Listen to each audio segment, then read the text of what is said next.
Welcome everybody. It is Friday morning, bright and sunny here in South Africa, not so much for Ed, but it's good to have everybody here. And as we said, Nozipo, Samantha and Herman, it's all good to have you with Edward and Jasper and Cecile. So grateful that you're here with us as normal, and good to have the old faithfuls. Donovan's about to come in. I do want to say, I think Trevor might be having some internet problems. So I'm not sure where he is, but I think that might be the problem. And I also wanted to give you some family news. Steve Carter has had his little girl. So everyone's well, the baby's happy, the mommy and daddy and rest of the family are all good and happy. So we celebrate and glad for them. And that's also why Steve's not around for the next little while. Cecile, the baby, was born just a few days ago, like 3 or 4 days ago. So new little baba. So today we are talking vision. And so it's a great thing to think about. It came out of a conversation yesterday, out of physical seeing, a journey to an ophthalmologist, and what it took for various the technology to literally open somebody's eyes. And Jasper shared a similar story about this the amazing advancements there's been in technology to be able to, if you've had a vision problem, to be able to see with new eyes. And that, of course, led to this thinking around, so what is vision, and how necessary is it to create change, to create opportunities. And I was thinking about myself as I've never ever thought of myself as a visionary, as somebody, because it's just the picture of the future, the idea of a visionary being somebody that has a picture of the future to which they go. I seldom have a clear picture of what it is that I'm driving towards, but it doesn't, or maybe it's just my language. I have an idea, or I get captured by somebody else's idea. It doesn't have to be mine. It's just Wisdoms, for example, is a combination of Trevor and Ivan and my ideas. So we collaborate a lot, and we brainstorm a lot and build the picture together. But I think I primarily see myself as a problem solver.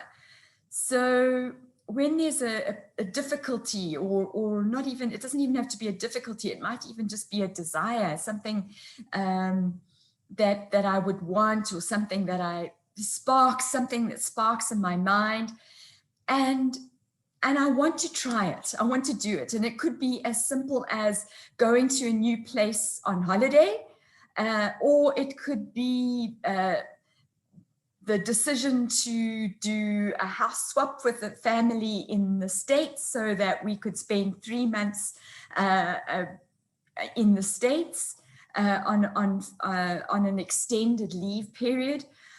Or it could be starting my business, which I had no idea what I was doing. I had no picture of what it was like, but it was just this idea, and then I step into it.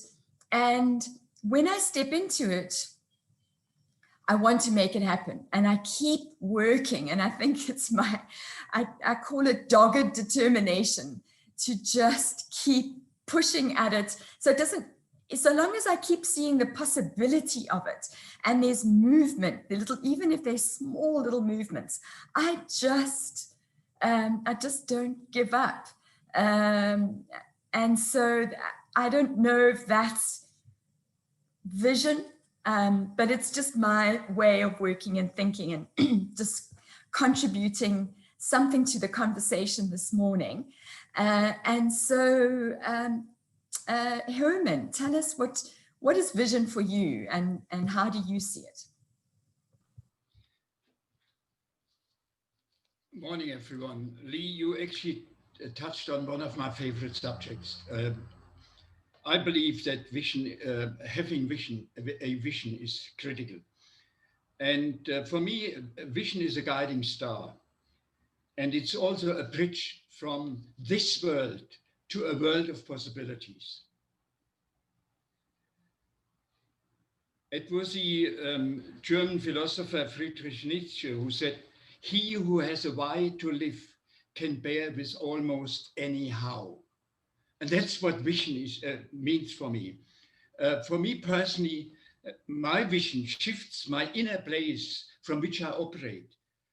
Let's say from a possibly darker, more pessimistic side to a much more positive side.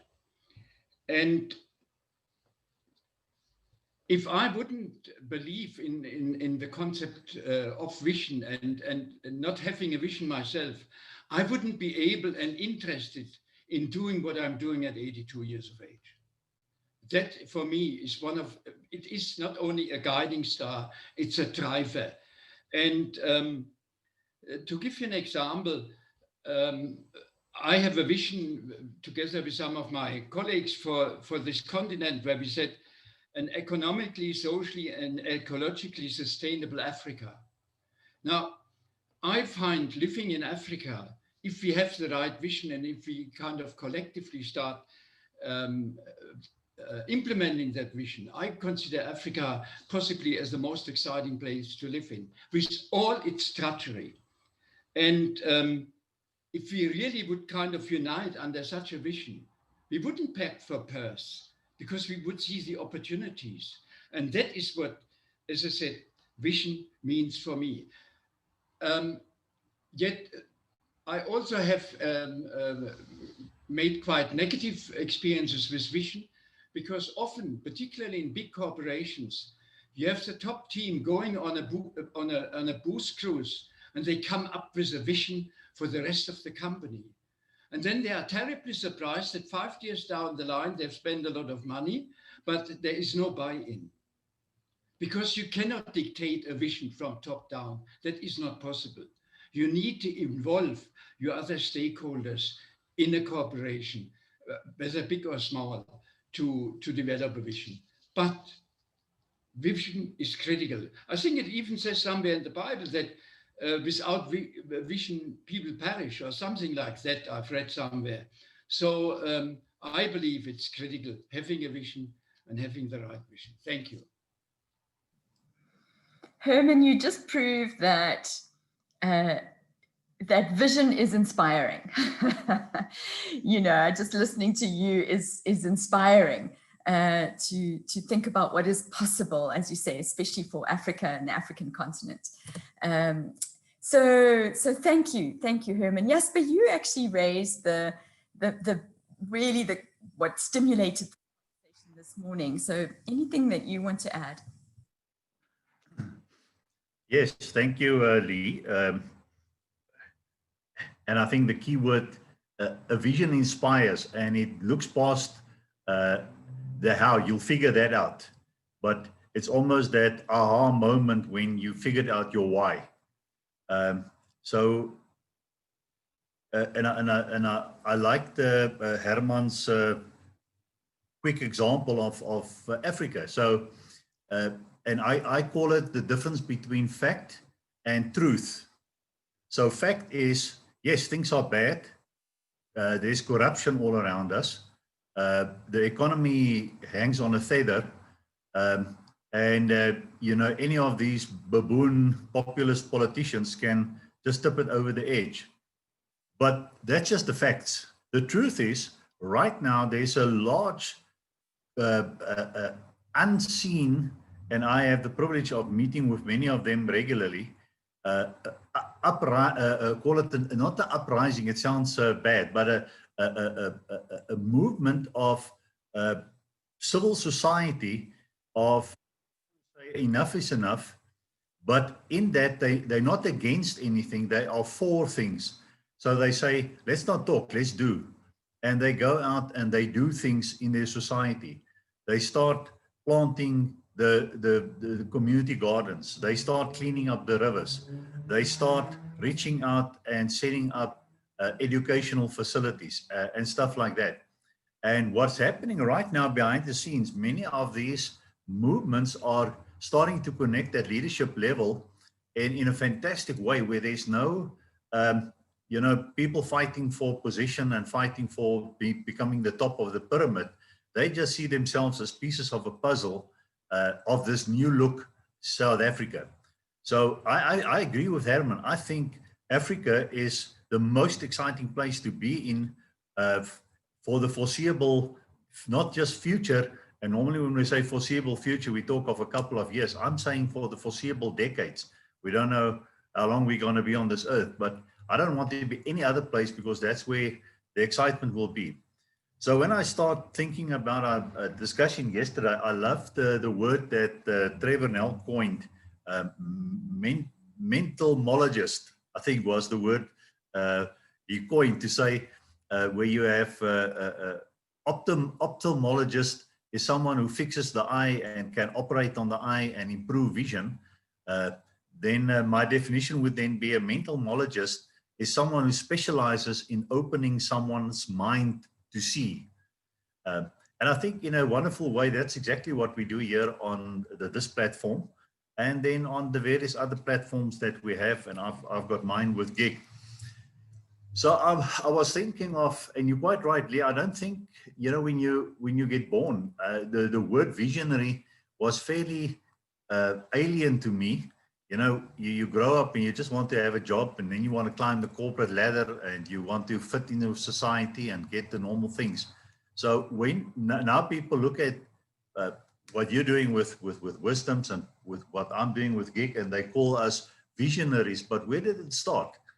And I think for me it was almost the revelation or the realization of here's a need, and then understand the components needed to solve the need sustainably, and then set out to either create or to mobilize or to assemble these components, keep communicating the vision, and in time, it's no longer just your thing, but because you almost the architect that had the ability to paint the outlines of the vision, people now recognize it as part of their own vision, and now they come in and they start adding their color and they're adding their furniture, and a couple of years down the road, people look at this new thing, and it's exciting. It describes a way that community can live in a sustainable way to the betterment of all. So whether it's to provide food security or to have a better community to live in and raise your kids and a positive mindset, I think in that we're all visionaries. Now, I think, so I mean, when you marry, the day you marry, take your spouse and you start a family, you have a vision for that family. And normally that vision is an extension of how you saw your parents and other people do it. But what if you come out of some hardship, you then have a vision of how my thing must be much better than I grew up. And then if you don't find it, you go out and you do whatever it takes to try and build in that vision. But we don't call those people visionaries, but they are. And I think the slight difference between doing it for yourself and your immediate family versus doing it for many people across cultural groups, across physical boundaries, like call it national, that kind of thing. That is then where you somehow step out of the unknown into the visible sector where people start seeing you. And now you become a visionary. And if you then also manage to do it in a sustainable way, then people call you an entrepreneur.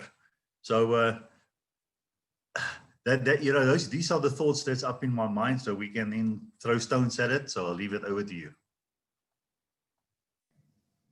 Wow, Jasper, you've given us a lesson right there. Thank you so much. Samantha, I see that you've written something in the chat, but why don't you share with us what your thoughts are? Hello, morning, everybody. No, I was just listening to what Hammond was saying, and Jasper as well, and I agree totally. And I think sometimes for me, and I might be wrong, but just being kind of like layman, visionary always feels a little elusive, out of touch. Visionary is for people that have done these amazing, wonderful things. But I think like Viktor Frankl, who's one of my favorite philosophers, and he's in his A Man's Search for Meaning, he talks about purpose and meaning. And I think that's how we can also equate vision in some ways in our ordinary lives. What is our purpose? What is our meaning? And he also includes the fact that we will suffer, that we will have, our characters will be tested, that we will need to make, that it's how we react to suffering. It's how we, and that we are differentiated from all other life forms because we have what he called a will to meaning, which means we want to have meaning. And whatever that looks like in anybody's life is different.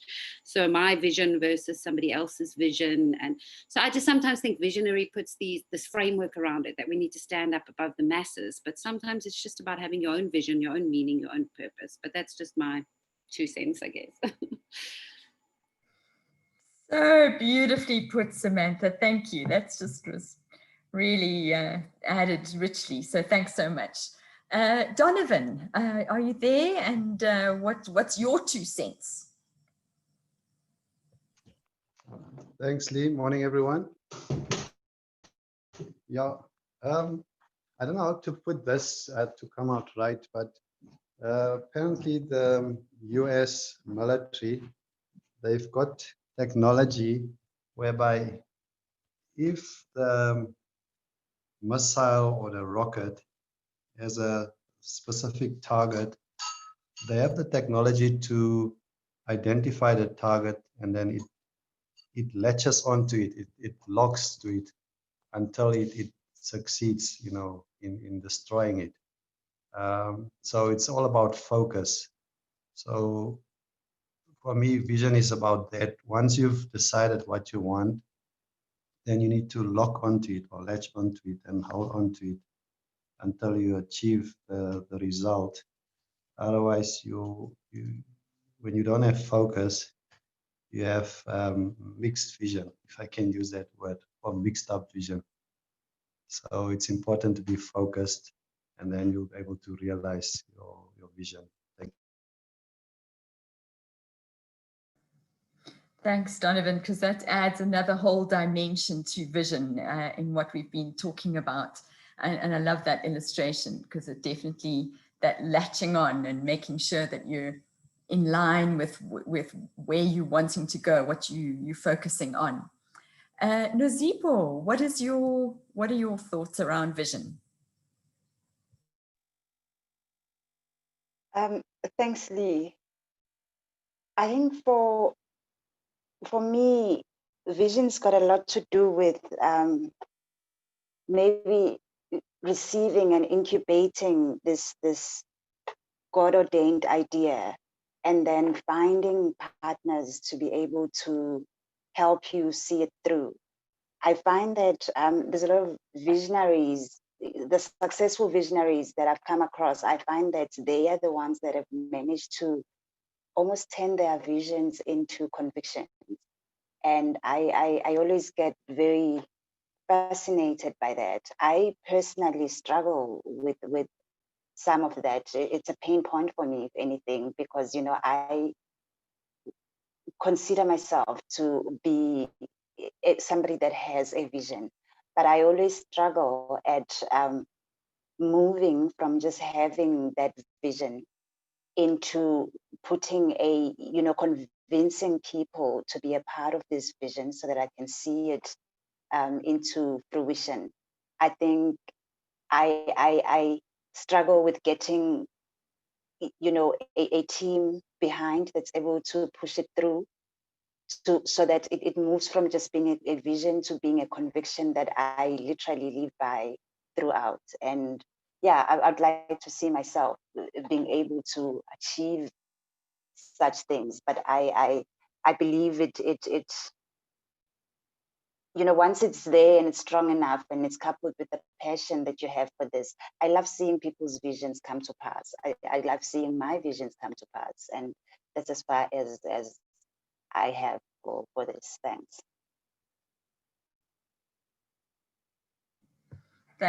Thanks, Nzipo. Yeah, and there certainly is that incredible sense of achievement, and it's a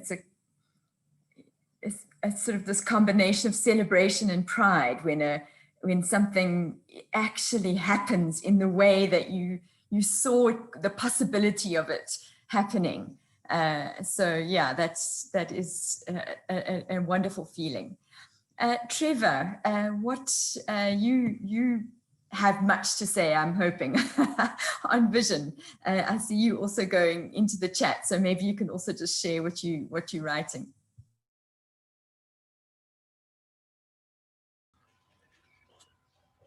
Right, just I put that in there because I'm struggling a little bit with communication, so I hope you can hear me.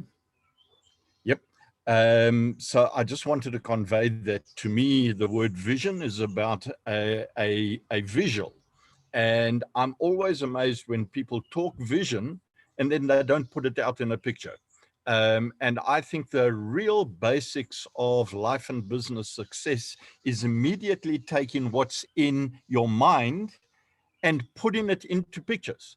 And here we have the technology to be able to do that. Even I can do it. The greatest technology ever that Jasper poo-poos, no, all the college professors poo-poo, is PowerPoint.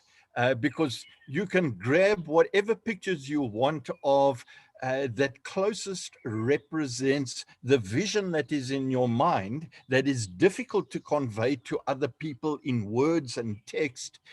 You can actually grab pictures and say, hey, this is my end vision. Here's my montage. Here's my storyboard, or here's my simple picture.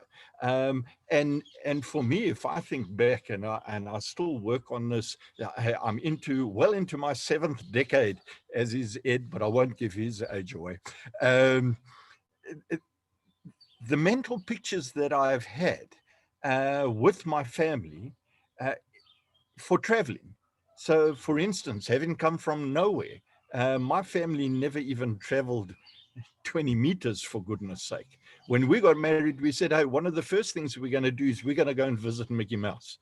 So we put pictures of Mickey Mouse up on the wall in Disney World, and traveling to Disney World in the late 80s, early 90s wasn't a big thing here for South Africans. Really few people did it. In fact, few Americans did it. When we got over there, I think it was in the early 90s, people from Jacksonville and Daytona.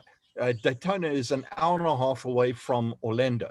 Were absolutely surprised that South Africans had traveled from the other side of the world, and they had never traveled the 1.5 hours. It was their first time and our first time, and they couldn't believe that they had never traveled there to Disney World before.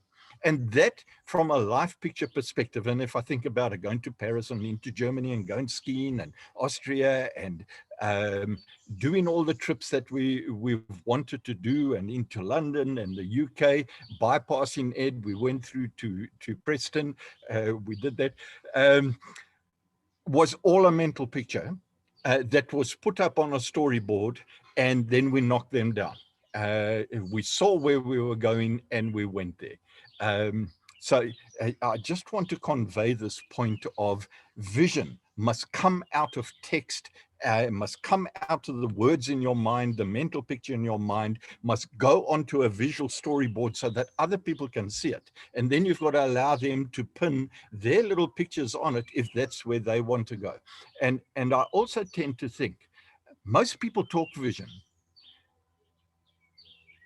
but I actually don't think they actually know how to achieve that vision. And that's why I put this last frame in mind. If you're going to have a look at the production of a traditional movie, 144,000 frames, I always find that fascinating that was the general number of frames that they actually used. Those directors were writing to the last frame. So they actually visualized, they came up with, hey, this is what we want to do. And then they started writing the other 139, no, it's got to be 143,000. I need Ed to actually tell me how many, 144,000 minus one, how to get there. But it's visual. And if your vision is not visual, I don't believe you hit it. And that's why most people don't hit their visions. And then to relate it to business, for me, instantly, if I'm thinking about a business project, I'm immediately sitting down to say, hey, I know that most other people can't see what's in my mind going forward. So I put that visual into what I think it's going to look like down the road, 2, 3, 5 years. That's what I used to do. Now we have to think 2, 3, 5 months. And then you put that into a logo, into branding, and then you start tweaking. And only then do people start cottoning on to what your business idea is about, when they can see something. And then they can criticize it or they can add to it.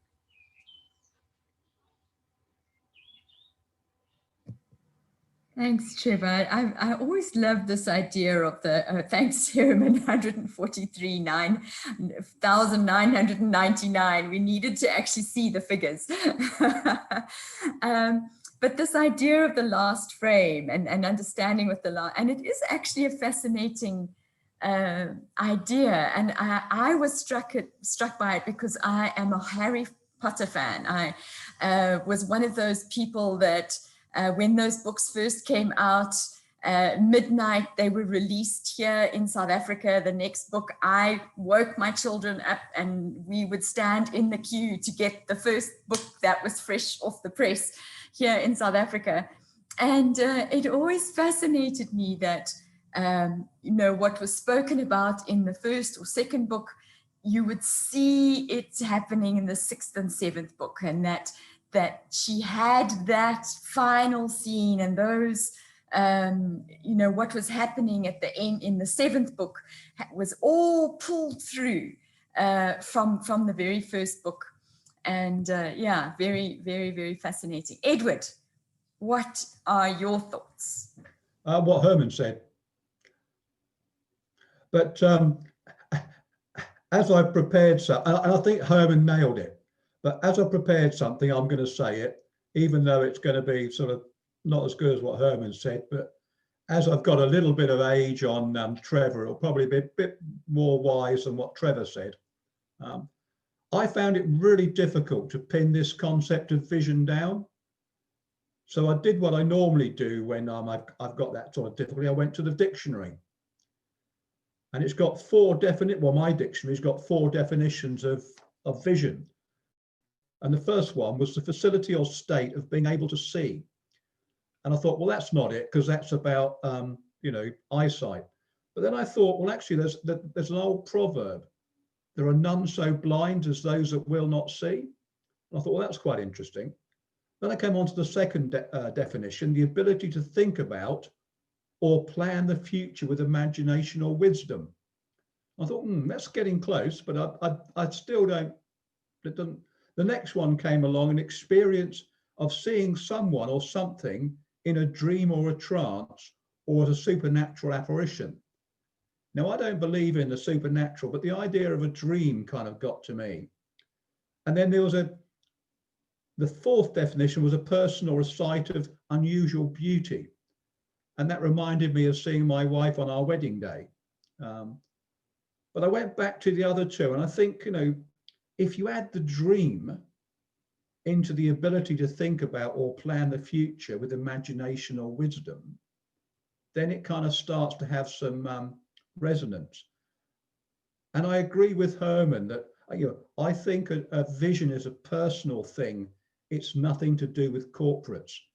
And unfortunately, as usual, management consultants have diluted it into a bland thing, a vision statement, a sentence or a short paragraph that succinctly describes the goals of an organization. It states what you're trying to build. That's not a vision, that's a plan or an objective. And then I kind of sought around for some examples, and I dug one up from when I was about I think the first time I came across this, I was 13, but it actually happened when I was 9. And you'll probably recognize it. I have a dream that my 4 little children will one day live in a nation where they'll not be judged by the color of their skin, but the content of their character. And then I thought about something else that happened around that time. And that was Kennedy. This was 2 years earlier, actually. Kennedy talking about putting a man on the moon. And it struck me that wasn't a vision. That was a plan. That was an objective. It wasn't a vision, because it didn't paint that picture, as Trevor so rightly says. You know, a vision is a picture. And Martin Luther King went on to expand on that picture. But his dream was that my 4 little children will one day live in a nation. And he could see that, and it was family, and it was people. And I think that's the real thing. It's an individual thing. It's something we can see. It's something big, because that statement was world changing. And the other thing, so I think that to me is everything what Herman said. And the other thing I came across, which is a thing I've always sort of loved, and I apologize to Cecile, Nazipo, Samantha, and you, Lee, but this was written in a different time. All men dream, but not equally. Those who dream by night in the dusty recesses of their minds wake in the day to find that it was vanity. But dreamers of the day are dangerous men, for they may act on their dreams with open eyes to make them possible. And I think it was that open eyes that got me as well, because it is that visual thing. And it is something powerful. Yeah, so that's me. Well, I'm so glad you didn't just leave it with ditto Herman, because there was a whole lot more there, and we're so very, very grateful that you kept sharing what you prepared. Thanks so much, Edward. Really wonderful. Cecile, are you there? And I can see your face, so I'm hoping you can say something. Yes, sure. I'm so glad that I actually listened through all of this, because 25 years ago, when I was in the pharmaceutical company and when I was a national sales manager, that is exactly what they used to do with us. They used to go away on some booze cruise, come back with a vision, mission, which I still don't even know the difference, and then tell you on a Monday morning, okay, now you have to sit with your team, and in 2 hours you have to come back with a vision. And I sucked at that. So if I had Trevor's idea of the dream board, maybe that would have been 100% better, and everyone would have known, everyone would have had an input, and we would have come up with some better ideas. So I think my portion of the vision of the company really sucked. So I've really had an aversion to this. But today, with what every person said on this, changed my view on what a vision is. Yes, I have many visions, and I live them out in many ways of lots of things that each of you said. So yeah, I'm so chuffed that I did listen, even if I was busy with other things. Great. Fantastic, Cecile. Thank you so much. I often, when I write an email that sort of does a brief summary of the conversations, and there's just some chats where I just feel like you must watch the recording. And I think this is one of them, where if you go back to it, there'll be pearls that you wouldn't want to miss. So thanks, Cecile, for highlighting that. I mentioned that Mpumelelo led a workshop with me for the University of Mpumalanga, and he was talking about transformational leadership. And the very first attribute of a transformational leader is to impart and to create a vision exactly what you're saying, Herman, not a vision that is, oh, this is our vision and now you must abide by it as if it's some kind of rule, but rather a vision that is inclusive and involves everybody. And he did an exercise, and that's what I'm suggesting we do over the weekend, and share your insights on Monday. And it's called Future Travel. And so he's saying, think about and imagine. So I loved Edward's word, imaginary. Is there such a word? Imagining wisdom. Imaginal. I think that's what you say. Imaginal. I've never heard that word. I thought such a beautiful word. Imagining wisdom. And Trevor's thinking of the last slide or last frame of the movie is to think of your life in 3 years' time. So 3 years, it might be difficult because of COVID. So maybe you want to think a year's time, maybe a year or even 5 months. You choose the time frame, but put yourself in that future. So it's not you in this present time, it's you living in that future moment. And what are you seeing? What are you hearing? What is it that, what are the people around you remarking about you and about your business and about what you've achieved and what it is, the way that you're living and your state of mind? So what is it that you're experiencing in that moment? So travel a little bit in your imagining wisdom and think about, and then I'd love to, it would be great to hear on Monday, what is the picture that you saw in that future version of yourself and your life? So I look for, is that okay with everybody? Good. Okay. Otherwise, have a fabulous weekend. Bye, everyone.